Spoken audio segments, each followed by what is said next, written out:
Saya dulu kasih nasihat sama guru saya. Ya. Kamu kalau mau bahagia, atur dirimu untuk tidak mengatur Allah. Ngatur. Kita ini ngatur atasan nggak berani. Iya, Ya? betul. Ngatur orang tua kita nggak berani, ngatur majikan kita nggak berani, ngatur pejabat kita nggak berani. Tapi ngatur Allah berani kita.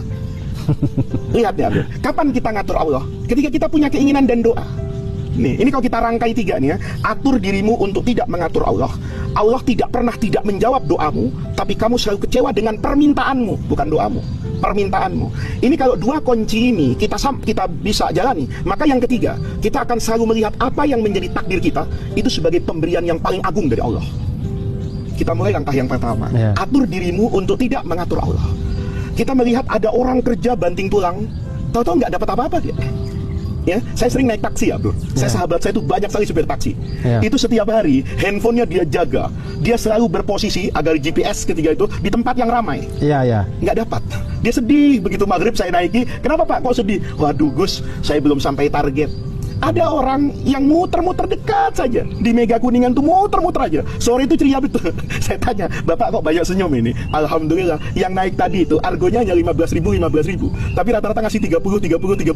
Ini saya asar, ternyata tanpa saya harus berkeliling kemana-mana, saya sudah mencapai target. Lihat, jangan atur Allah. Saya tuh Abdul kadang-kadang berpikir gini loh. Teman-teman saya itu banyak yang jadi politisi. Saya kadang berpikir ya, kayaknya kalau muka saya di close up, ya, ditempel-tempel, itu muka saya lebih market friendly lah, ya. Komeng yang begini aja, itu bisa dapat 2 juta suara lebih. Betul. Kenapa saya tidak bisa? Gitu.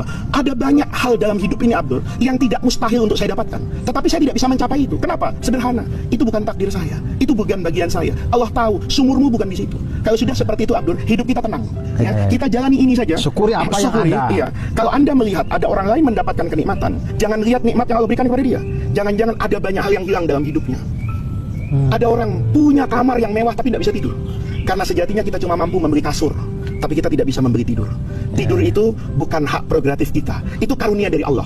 Kita kadang-kadang tidurnya bro, ya spring bednya bagus, AC-nya bagus, kamar hotelnya mewah, nggak tidur.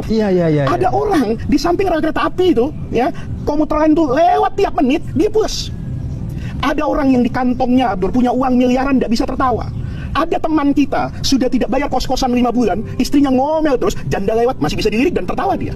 Kenapa? Waladzi adhaka wa abka. Sejatinya itu kan karunia Allah. Jadi ketika kita memahami takdir yang benar, kalau sudah tidak mengatur Allah, kemudian memandang apa yang Allah berikan itu sebagai karunia terindah, kita tenang dalam doa. Tenang betul. Allah itu sejatinya Abdul tidak pernah tidak menjawab doa kita, tetapi kita kecewa dengan permintaan kita.